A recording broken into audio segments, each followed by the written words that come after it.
大家好，这里是百万个小妙招。今天给大家教一个煮鸡蛋的好方法，煮出来的鸡蛋剥壳轻松又简单。下面就跟我一起来学习吧。鸡蛋营养丰富，价格便宜，是我们生活中常备的食材，无论是大人小孩都很喜欢吃。但是很多人煮鸡蛋不是把鸡蛋煮老了，就是不好去皮。今天给大家分享一个好方法，煮鸡蛋时多加一步，煮出来的鸡蛋又香又嫩，还轻松去壳。一起来看一下是怎么操作的吧。首先把鸡蛋放入一个大碗中，往里面加入没过鸡蛋的清水，再加入1勺白醋，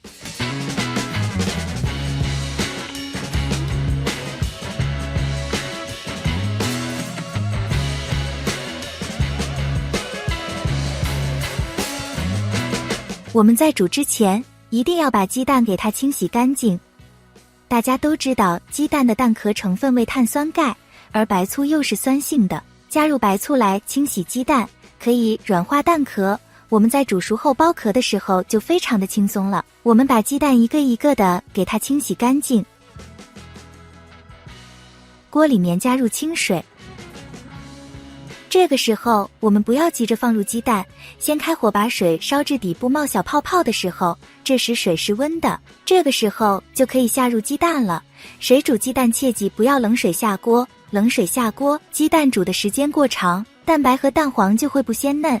煮鸡蛋的时候也不能开水下锅，开水下锅会导致蛋壳破裂，煮出来的鸡蛋不完整，所以说温水下锅是最合适的。这个时候我们再往里面加入一点白醋，这样能够进一步的保证煮出来的鸡蛋更容易剥壳。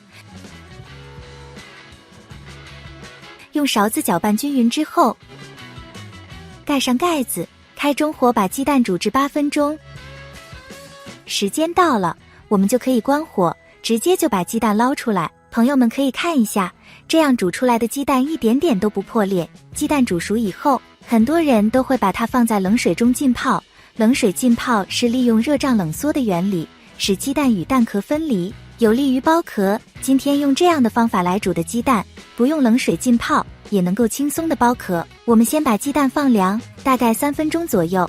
鸡蛋已经放凉，我们来对比一下。先来剥泡水的鸡蛋，看一看。先把鸡蛋敲一敲，把壳敲破，再把鸡蛋放到手心揉一揉。接着我们开始剥壳，不用质疑，非常的好去壳，而且也很完整，一点都不粘。蛋壳剥下来的鸡蛋雪白透亮，我们再来剥不泡水的，看一看，先敲一敲，再放在手心揉一揉。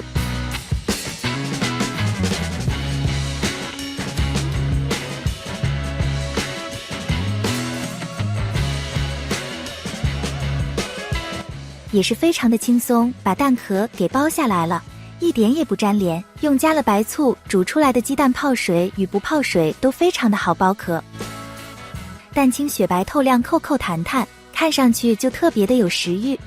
现在我们来切开看一看，可以很清楚的看到蛋黄和蛋白凝固的都非常的好。这个方法煮出来的鸡蛋不但容易剥壳，蛋白蛋黄还非常的香嫩可口。